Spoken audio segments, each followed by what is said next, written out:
This week, we spent a lot of time talking about women's college basketball and the matriarchy and issues related to the matriarchy.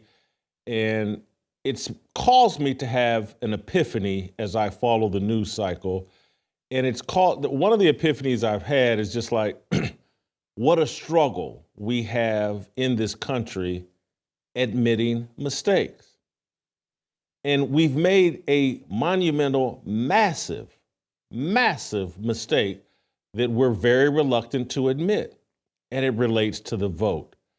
I thought Pearl Davis was crazy when she started talking about repealing the 19th Amendment.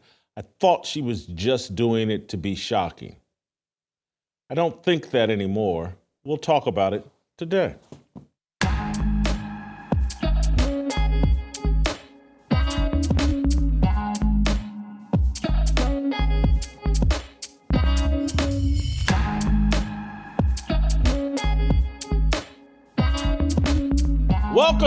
Welcome to Fearless with Jason Whitlock. I'm Jason Whitlock, your host.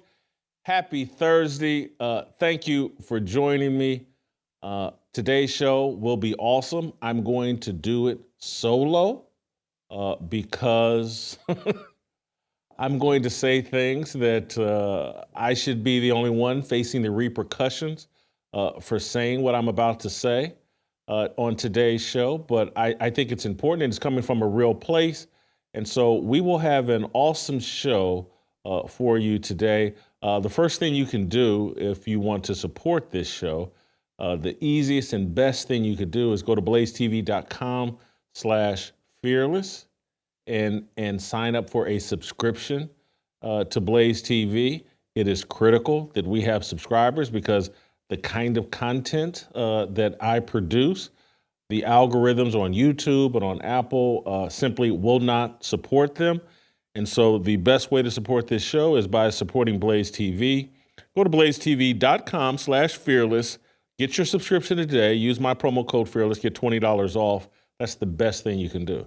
The next thing you can do is start hitting the likes and subscribe and subscriptions and give us that 5-star rating over Apple. And then you can thank our sponsors. And our best sponsor is Good Ranchers. And this episode today is brought to you by Good Ranchers. Fall in love with beef, chicken, and seafood all over again by subscribing to goodranchers.com. Use my promo code FEARLESS to get $150 worth of free chicken wings for a year. Plus, you can get $20 off with your subscription. Go to goodranchers.com/fearless. Use my promo code FEARLESS. Hook yourself up, hook us up, hook Good Ranchers up because they're supporting us and the kind of content I'm going to bring you today. So solo show today, just me and you. I'm going to try to tie together a lot of the things that we've been talking about this week and just talk about where I'm at mentally and just be honest and transparent and try to unpack this in a way that I can be heard without people just thinking I'm trying to be inflammatory because I'm not. I talked a little bit, I skirted this issue months ago in Arizona when I was at a TPUSA event out in Phoenix, and I talked about suffrage and the women's right to vote and the 19th Amendment. And as I said to you in the cold open, Pearl Davis, you guys know Pearl, the controversial YouTuber. I hate to call her controversial. She's really just provocative. She's really just bold. And does everything Pearl do, is it right? No, I can't say everything she does is right, but I do think she's coming from an honest place. And when she first started talking about and started promoting these T-shirts, repeal the 19th Amendment or women shouldn't vote, I thought it was crazy. But she's not crazy. And I think we've made a gigantic mistake as it relates to voting. And this applies not just to women, it applies to guys like myself. But I'm relating it, unmarried, guys like me. I don't think we should vote either, but I'm relating it to this voting issue to the level of delusion that American culture has moved into uh, because women are outside their roles. And women now dominate much of the conversation and all the platforms that used to be traditionally male dominated, and you would hear a more logical, a more reasoned, a less emotional point of view. Now all the conversation is dominated by women. And I referenced this going back to, I believe, yesterday's show where we talked about Emmanuel Acho making just obvious points about Angel Reese and Angel Reese's behavior as a college athlete, and that her behavior, her in-your-face, cocky behavior, caused a lot of blowback and caused her to be a villain and caused some sports fans not to like her. No different than Johnny Manziel and the way he carried himself as a college football player, and people didn't like that. No different than Baker Mayfield, who was cocky as a college player, and people didn't like that. No different than Deion Sanders being a cocky football player and a cocky coach. People don't like that.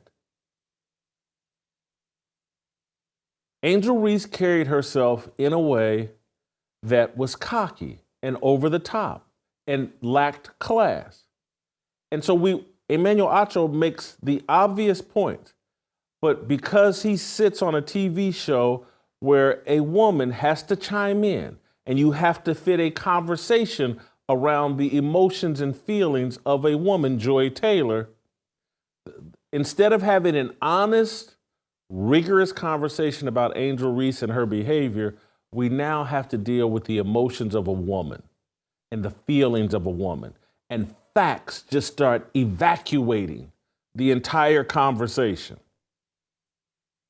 That's what's gone on in American culture. And I'm relating it to suffrage, the empowerment of women and women coming out of their traditional roles, and everything. It turns everything into an individual endeavor. Because, and I've made this point previously on this show, but before suffrage, the tradition of one man, one vote is because marriage was so prevalent during that time that a man's vote represented his family, his wife and his kids. And I think they used to limit voting to a man that owned property, and it was about people that were invested in American society and in a Christian culture. And so they allowed men to represent their families and vote and represent the interest of actual shareholders and stakeholders in American culture. Susan B. Anthony, group of women now, we need to be heard from. And that's when that began the process of dividing man from woman. You got to remember where we started at in a very Christian culture, a culture, I got this Bible that TJ gave me about the Founders Bible. We started from a very biblical point of view. And so in the Bible, and marriage is a biblical concept, a biblical covenant. There is no marriage without God. There is no marriage without this Bible. Man didn't create that. God created it. It's in Scripture. And so in a marriage, when a man and a woman marry, they become one. And so they only need one vote. We decided, no. Everybody needs a vote. Everybody. And so that's part of the process of dividing men from women. That's part of the process of allowing emotion and feelings to be a driving force in decision making for all of us. And so when I say repeal the 19th Amendment, I'm talking about not just taking away the vote for women. In my view, someone like me who is unmarried, someone like me who has no kids, I shouldn't be allowed to vote either. I'm not a responsible person. And this leads me to, and I'm going to bring Charlie Kirk and LeBron James into this conversation, but this leads me to my words of wisdom. Whitlock's words of wisdom. This is like an epiphany that I had and have been having, but I finally figured out a way to express the mistakes that I've made in my own life and what I've learned from my own journey, 56 years on this planet. And the conclusion that I reached is men without women destroy themselves. You got that? Men without women destroy themselves. And so what I'm trying to convey there is that as I examine my own life and the mistakes that I've made that I've had to deal with and reckon with and come to grips with, is I lived a long time thinking that a lack of responsibility was the key to happiness. What I found out was that a lack of responsibility and not being married has been the key to my destruction, because this is what men do that aren't married. We eat too much, we drink too much, we use drugs, we party, we gamble, and we whore around. We destroy ourselves. That's what we do. We eat, drink, party, whore around, and gamble. We destroy ourselves without a woman anchor, without a woman being there to hold us accountable, to have kids for us, so that we start thinking about, well, hold on, Jason, you just went to Vegas and dropped $50K down a craps table. You know what that $50K could have done for your child, your children? Do you know what your wife would have done with that $50,000, or would have questioned you? If I had a wife, would she would have questioned me?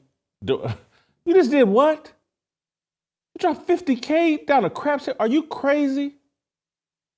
Probably slapped me across my head. And I'm just telling you, I was such an idiot. I used to think about things like that. That like, man, if I get married, if I get too serious with this girl, she's going to get to question what I do. And I thought not having a woman in a position to question anything that I do would be the key to my happiness. And it's really been the key to my destruction. And so men without women, we destroy ourselves. And any man that can't recognize that, either he's done the right things all of his life and probably got married at 24, 25, 26 years old, and he just can't relate to what I'm talking about. But any man that has lived some and has evaluated his own behavior, has evaluated his friends' behavior, they know what I'm saying is true. And it's like a lot of my married friends, a lot. And don't any of my friends that hear this, if your wife is listening, I'm not talking about this person. I'm not talking about your husband. I'm not. Trust, I got a wide collection of friends. But even those friends that might be hearing it, the women always knew, you doing what with Whitlock? Where? Why? Whitlock's trouble. He's an unmarried man with a bunch of money. He likes to have a good time, spends way too much time in Vegas. They always knew, like, nah, Whitlock's trouble. I need a detailed explanation, what y'all doing, and you better check in from time to time because, Whitlock's trouble. And they were right. Those women were right. So on the flip side of that, women without men destroy the world. You understand? Men will destroy themselves. Unattached men left to their own devices will, in general, they'll destroy themselves. Women, unattached from men, they will destroy the world. Listen, every time you hear one of these foolish women that hop on Twitter or hop on a TV platform and they say something absolutely ridiculous, completely devoid of logic, reason, facts, and all. Generally speaking, the overwhelming majority of those women are unmarried. and they're bitter and they're illogical and they're just lashing out and they just want to survive because they're out of their role. And so what they do is they create a system where everybody moves into the fantasy world and the fantasy lane and away from truth, and they create so much chaos that the world gets destroyed. And so you're wondering how we got to a place, because I've lived 56 years, and I've said, like, how did we get here where we're having a debate about whether men can be women and whether women can be men and whether men can say, hey, I'm a girl, and then go compete against boys, and where drag queens, men in drag, can go read books in schools to kids. Again, men in drag, men who are in full-blown mental chaos. They have a mental illness. How did we get to where we think, hey, let's put those men in front of kids and have them read to them? Let's take kids to let those men jiggle their private parts in front of kids. How did we get here? If this had been normalized before suffrage or before suffrage took full effect and before we empowered or placed women outside of their roles, people like this would have been killed on the spot. But we have made this huge mistake of saying everybody gets to vote. Let's send everybody a mail-in ballot. Let's send every irresponsible person an opportunity to influence this country. And so it's all moved away from a biblical worldview and point of view. And it's all moved away from man and woman joining together and becoming one. And letting that one person, group, that man and woman married, they get to decide what the country should be about. They get to decide what's in the best interest of the country. I give myself enough credit for having enough self-awareness and just my instincts where I've never liked politics and politicians, but I also humble enough, and people don't see it as humble, but I'm just humble enough to say, man, I don't need to vote. This is responsible people need to vote.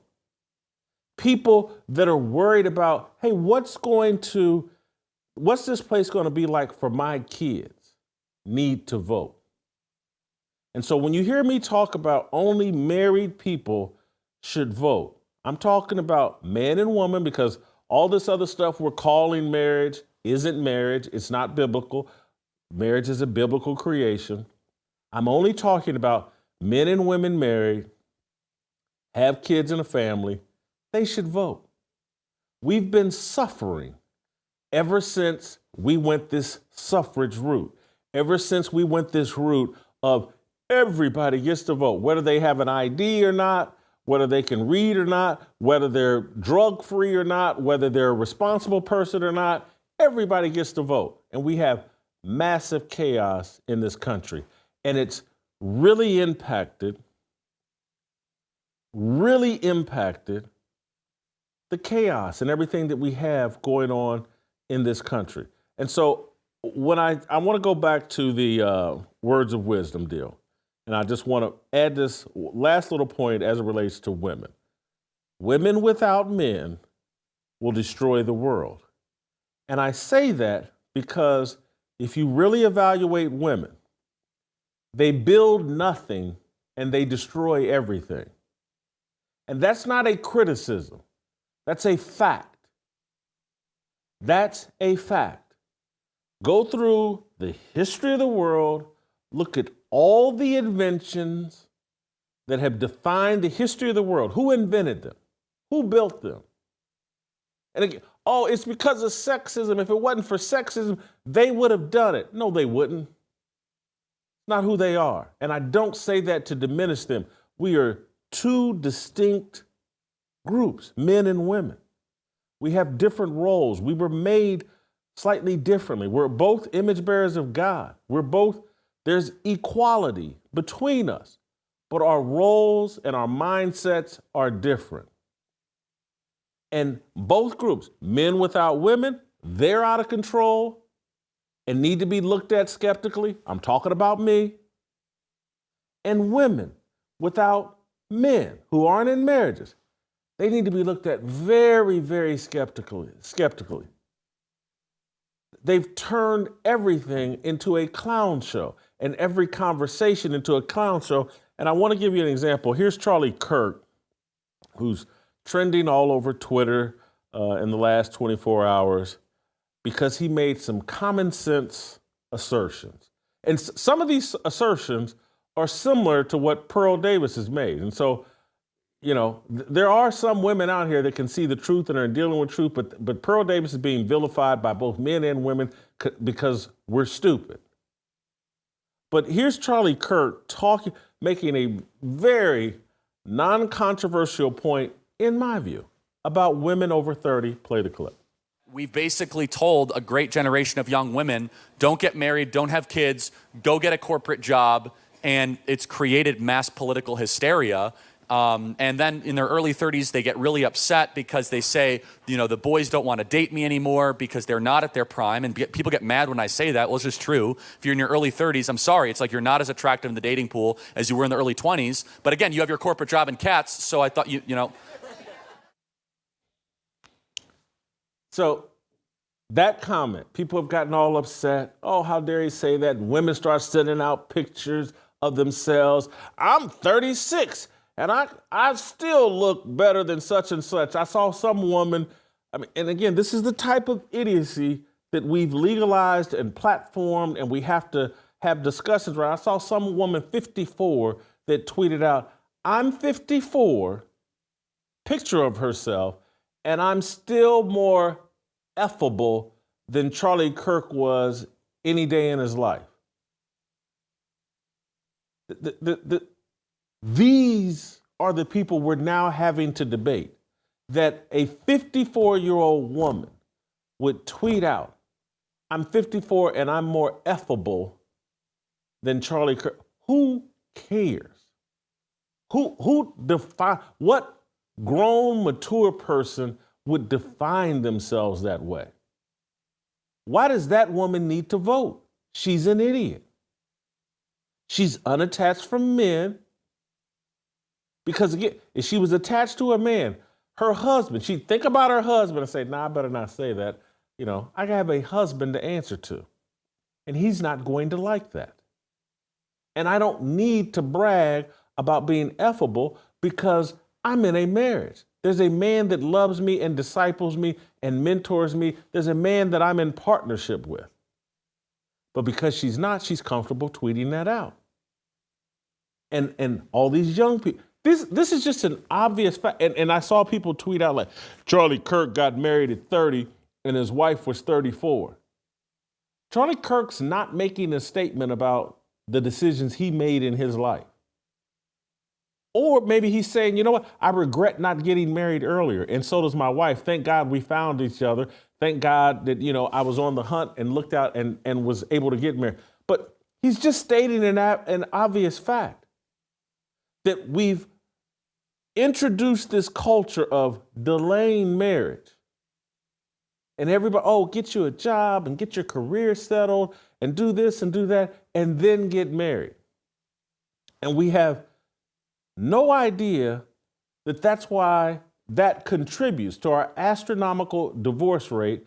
And it's why we're on track. I believe they say more than half of women, not too far off in the distant future, more than half of women will be unmarried. And then I think it was this week, either Shamika or someone said on this show, or we said it in a prep meeting, that I think there's already a stat that 54% of black men are unmarried and have no kids. Kevin Samuels used to talk about this all the time. And there's a multitude of reasons why that's true, But a big part of that is like our women, and I'm not blaming them because we've allowed it and we've put them in position, but our women are so far removed from playing a traditional female role that we feel like we're out of options as it relates to black women. And then and again, I was one of these people, and I'm just confessing here. There's a lot of reasons why I chose not to get married, late 20s, early 30s, and you've heard me talk on this show that God sent me awesome women that I dated and really liked and really loved. But I was so controlled and so paranoid by my own racial idolatry that given to me by my dad, didn't want to disappoint my dad. And so I was pretty determined that I was going to date around and, at some point, God was going to send me this unicorn black woman and I would get married then. And I shouldn't have cared about race at all. Again, there's a lot of reasons why I didn't get married, but because I already done told you, I'm very selfish, my happiness dependent on, I ain't got to answer to nobody. I want to go gamble. I want to go here. I want to do this. I want to whore around, all this stupid stuff. And so as an older person, it's my job to pass on the wisdom that I've learned from the mistakes that I've made. And so that's what I hear from Charlie Kirk. He's much younger than me, but he's passing along the wisdom that he's learned. And the wisdom that he's learned is like delaying marriage is a huge mistake and it's destroying the country. And we're programming women to think, hey, get you a job, get you a college education, get you a job, launch your big career, and then get married. Do the most important thing last. And so I'm sitting here trying to impart the wisdom that, trust me, I got educated, I built a massive career, became famous, made a lot of money, and put marriage on the back burner. It's a gigantic mistake. But we can't talk about mistakes in this country because we're having a conversation constantly about feelings and emotions, and we're constantly driven off into a fantasy world. I want to play you another Charlie Kirk clip that people are responding to and reacting emotionally to, and he's being demonized. And this stuff used to not go on. But when you say, hey, women, everybody get out here, disagree with men, hop on these platforms, you control the conversation, everything becomes controversial. Here's Charlie Kirk talking about birth control. A lot of them are on birth control too, and birth control really screws up female brains, by the way. Every single one of you need to make sure that your loved ones are not on birth control. It increases depression, anxiety, suicidal ideation. Birth control is the #1 most prescribed medication for young ladies under the age of 25. They will give young ladies birth control for pimples, for acne, to control their moods, their period. It is awful, it's terrible, and it creates very angry and bitter young ladies and young women. That bitterness then manifests into a political party that is the bitter party. I mean, the Democrat Party is all about bring us your bitterness and, we'll give you free stuff. It's like we'll trade you, bitterness for stuff, essentially. That's like the Democrat Party. So, again, when he delves into the political aspect, I'm not saying he's wrong, but then it invites people to be politically partisan. But everything he said before that, it's indisputable. Birth control is a mistake. We can't admit to it because we don't admit to mistakes. But it's a mistake. And I literally, there are many things that I regret and I've talked about on this show, including, you've heard me admit, I impregnated a friend years ago.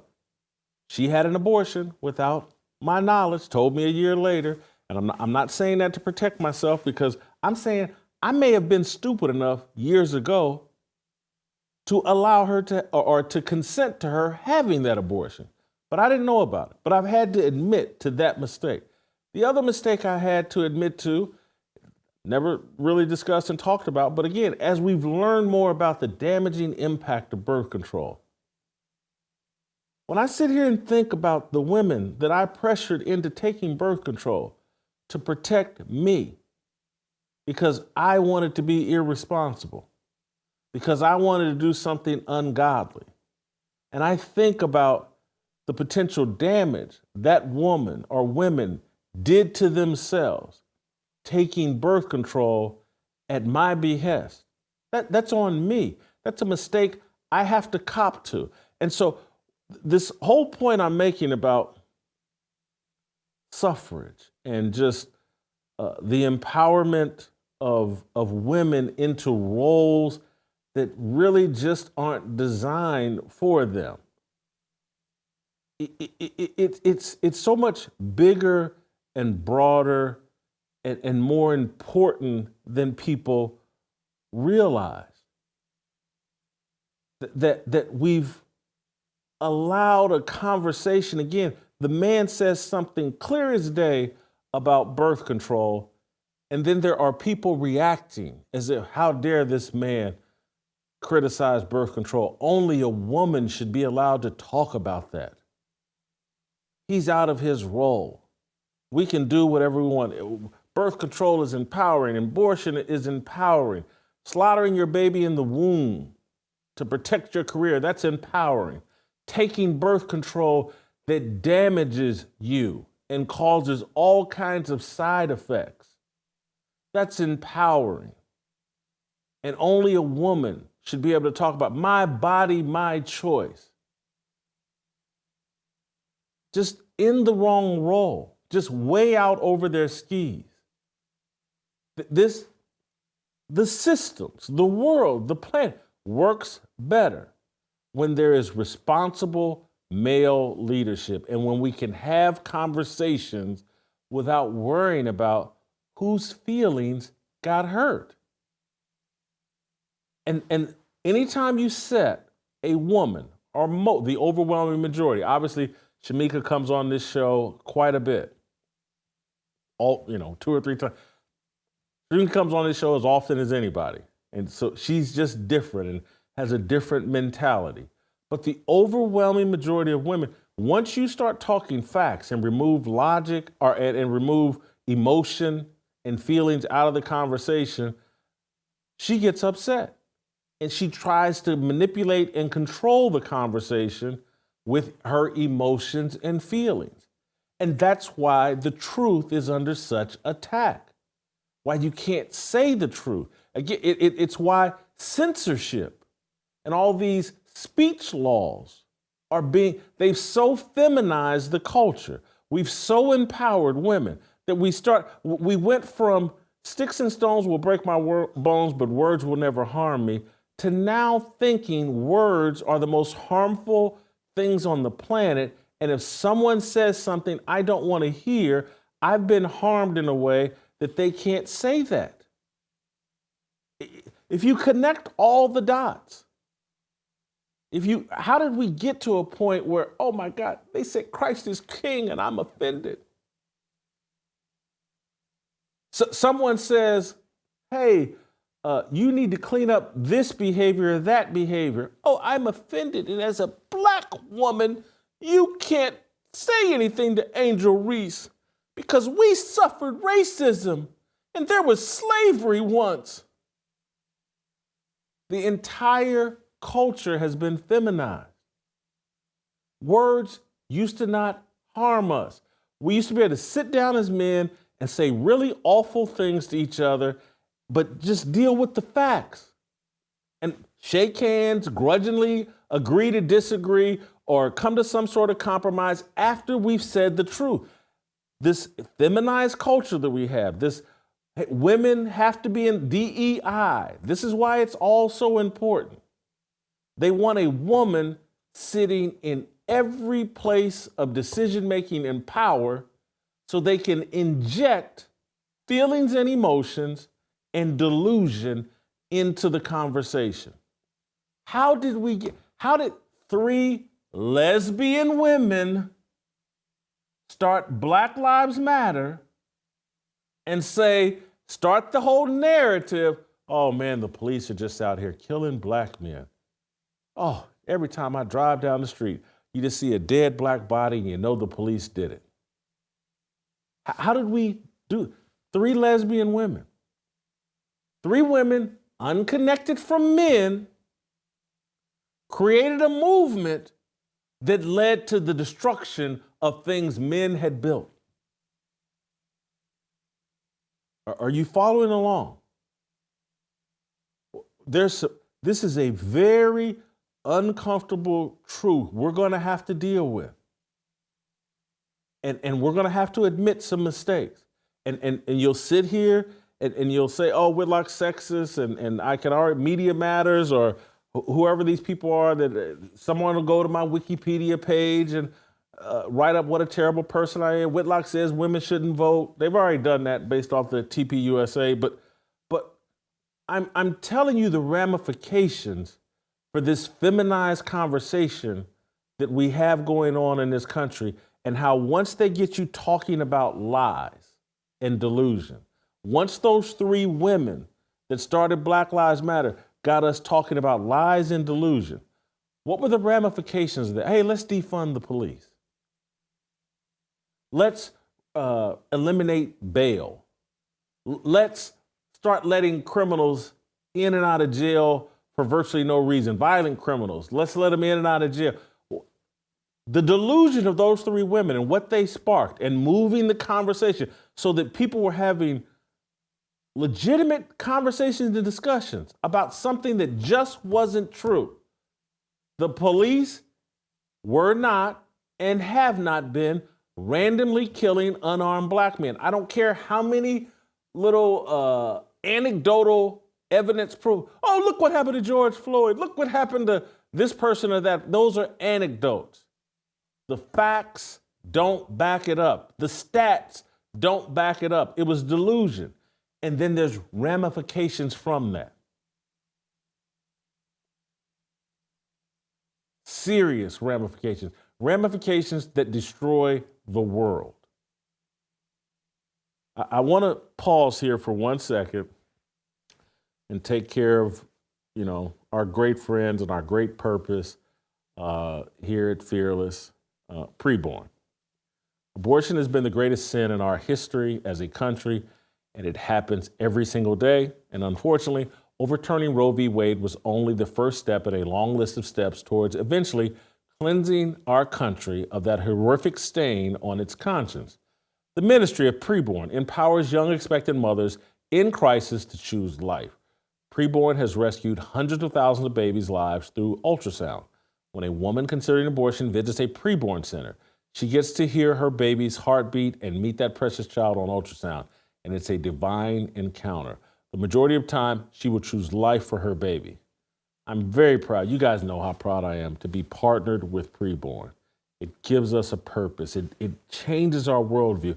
The entire conversation we're having today, it's connected to a worldview that life begins in the womb, that God knitted us in the womb, and that protecting life in the womb and when it comes out of the womb should be the mission of men.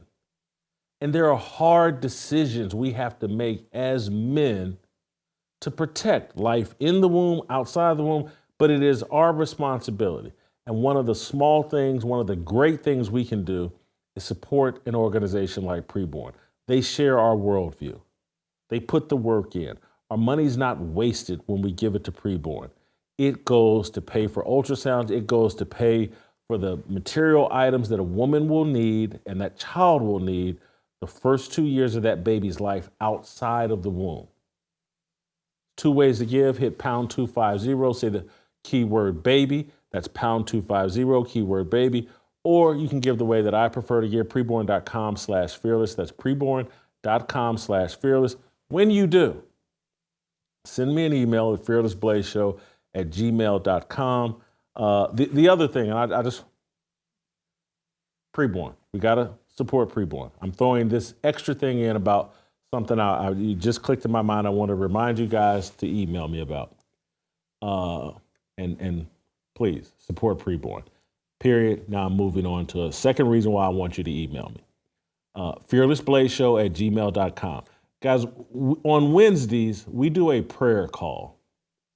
There's about 20 of us. Most of these are guys that came to roll call last year.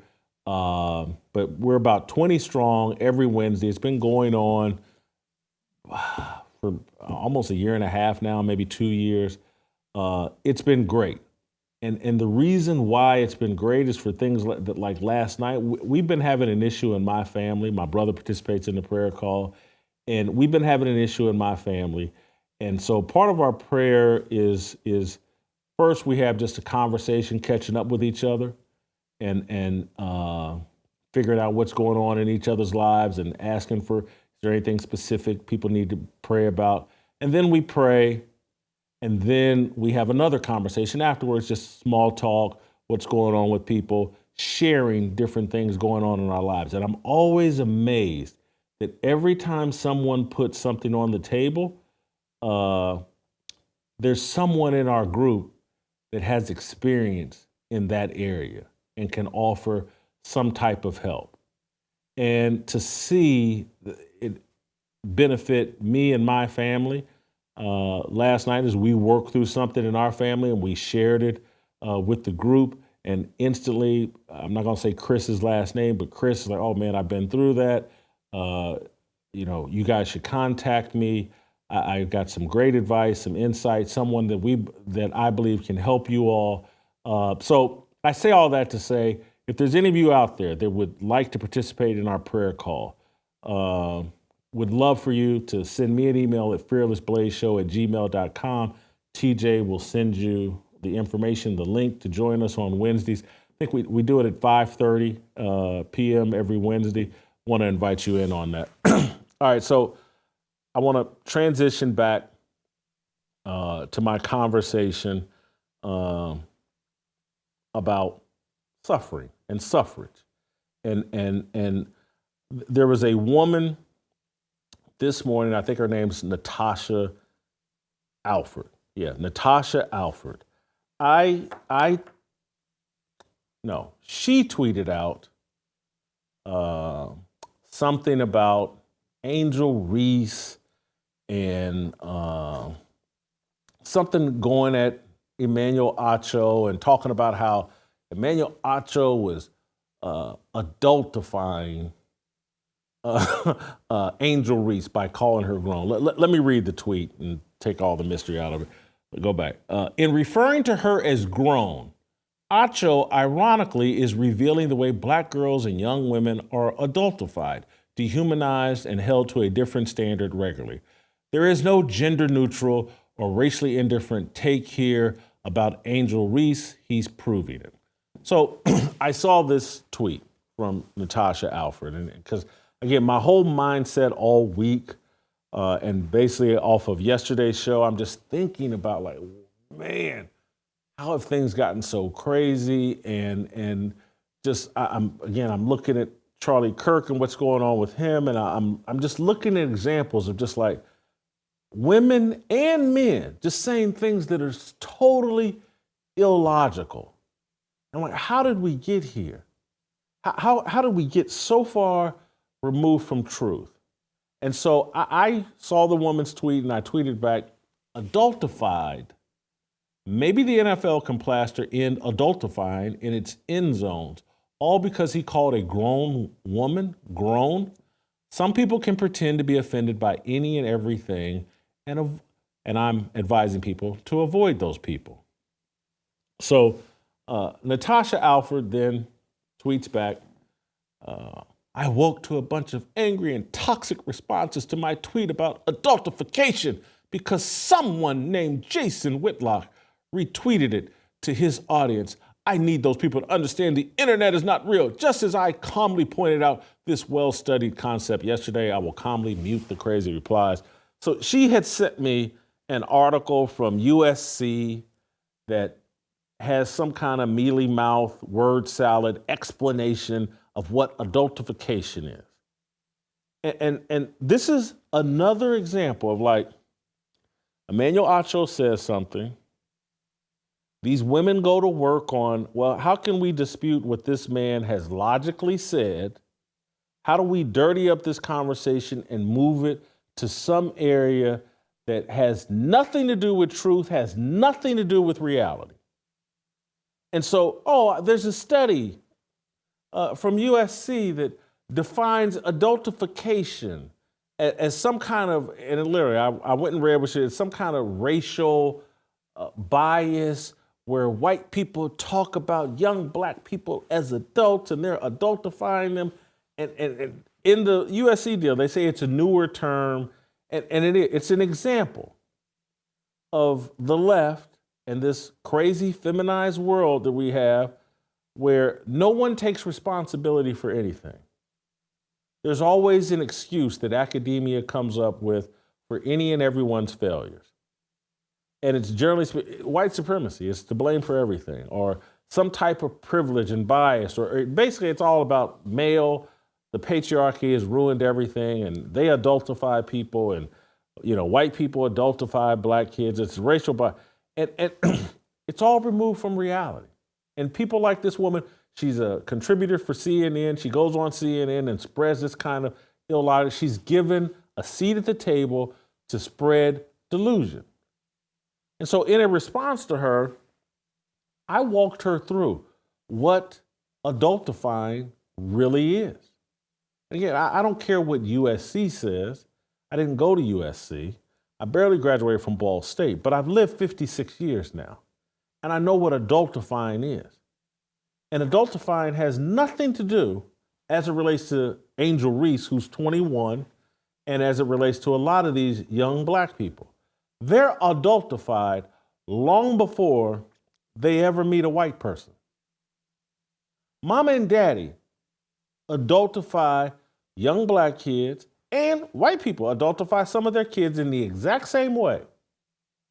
But it's really prevalent among black people. And so we have to deal with that reality. Because adultifying is when mama and daddy go their separate ways and there's no man in the house. When they have kids, houses should have a man and a woman sharing the responsibility of supervising that child and defining roles for that child and protecting that child and nourishing that child and caring for that child.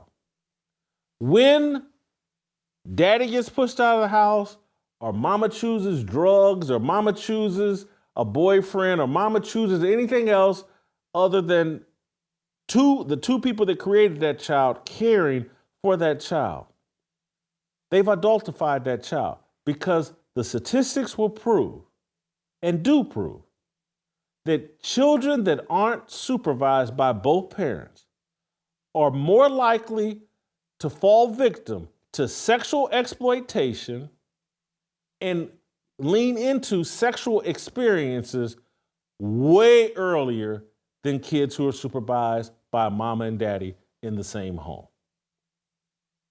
That's what's going on with young girls and young boys in the black community. So many of our children are born into single-parent homes, and I don't care what study someone paid for and fixed up that says black fathers are actually more involved even though they're outside the home. That's a lie, and everybody knows it. If the man's not in the house making everybody in that house feel like, oh, daddy's in here, I'm safe. He ain't in that house every day providing that comfort for that woman and the children he produced. He's adultifying that child. He's making that boy and girl more likely to be sexually exploited or more likely to engage in sexual activity long before they're ready. That's adultifying. When a single mama takes her young son and says, at 12-year-olds, you're the man of the house, that's adultifying that child. And it is exploitive, and it is damaging. But we can't have this conversation.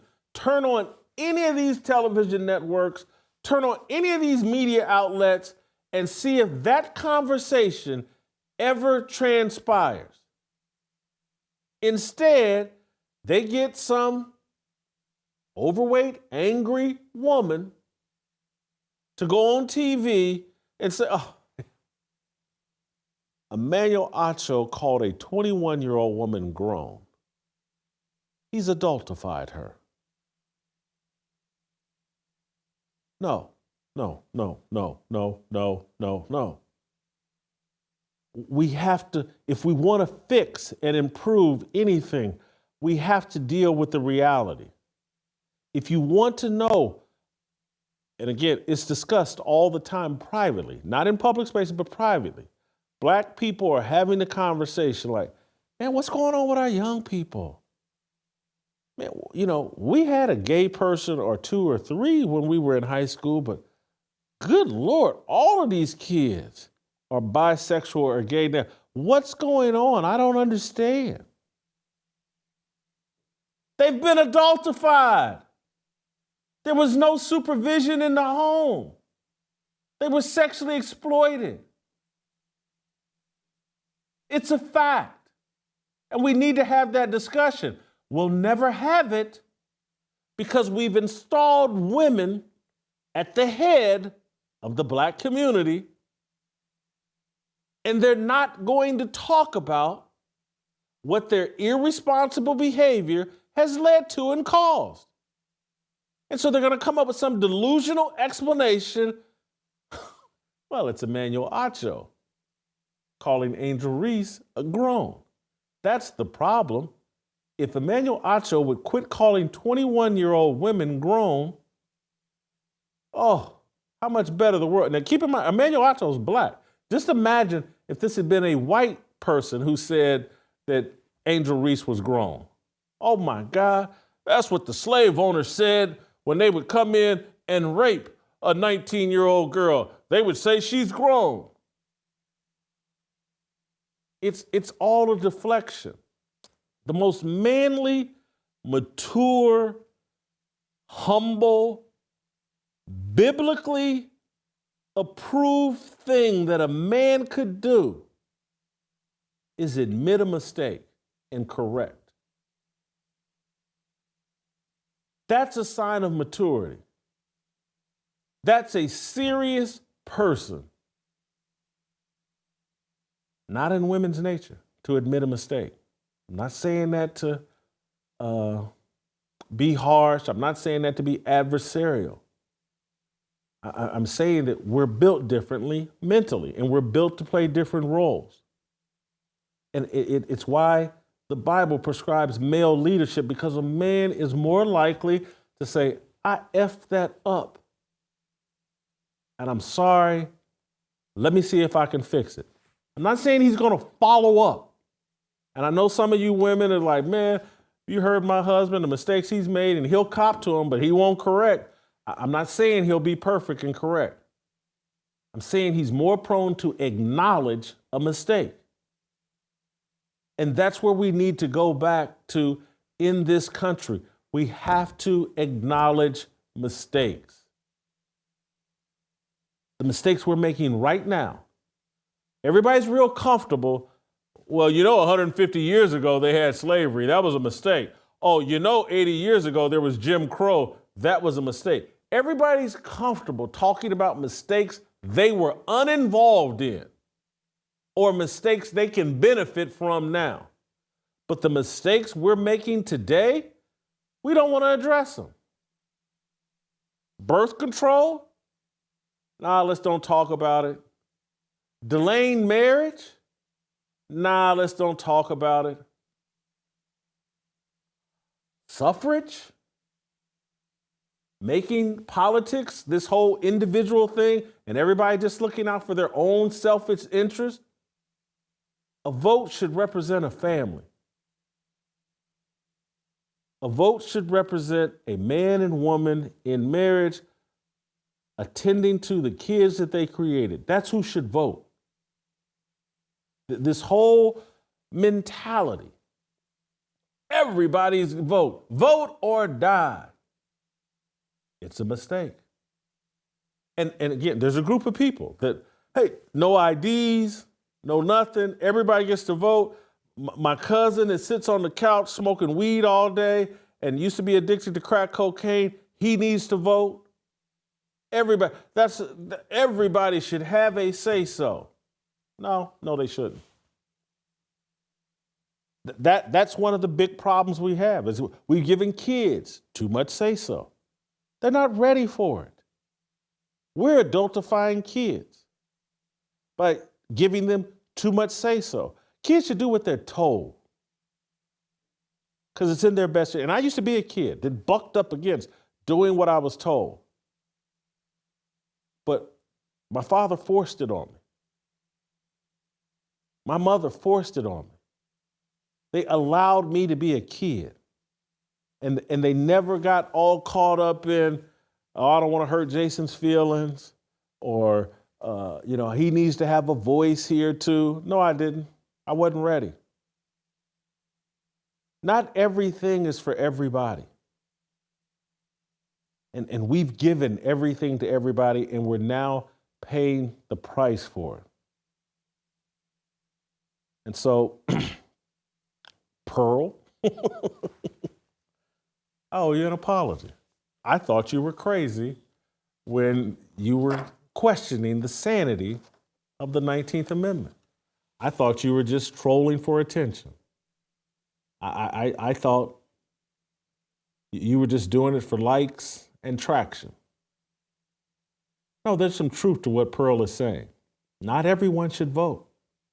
And this whole political thing, when you turn the entire country and everything's a political discussion, this whole everybody vote deal has divided men and women. And as long as we're divided, and as long as we keep moving further and further away from a biblical marriage, this country will remain in chaos and in freefall.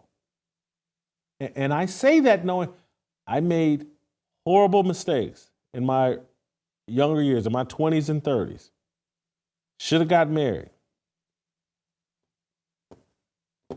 Today, would like to get married. Very, very much more difficult now than then. I got bad habits and,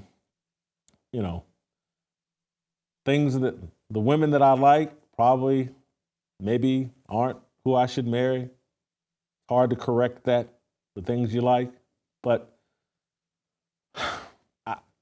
I made a mistake. I'm willing to admit it. We have to get back in that mentality of admitting mistakes. It's what real men do. It's what real leaders do. And if we don't admit the mistakes, we're going to continue to go play in fantasy land and made up land and deal with the delusion of a bunch of single women who are mad as hell and I'm just as hot as I was when I was in my 20s. And I don't need no man.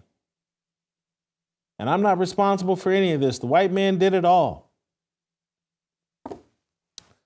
That's today's show. Just me and you. Had to get that off my chest. Thank you so much. We'll play tomorrow, and we'll see you tomorrow.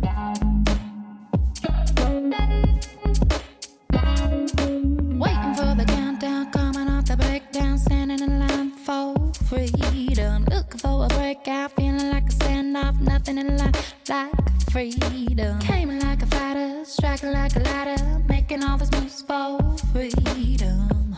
I want freedom. No negotiation, my sister, no relation. We all just wanna have freedom. Sitting on the corner, never been alone. I'm breaking my back for freedom. Blessed, we are living, get back. We are receiving, no deceiving. We all wanna be free. We want freedom. I wanna be.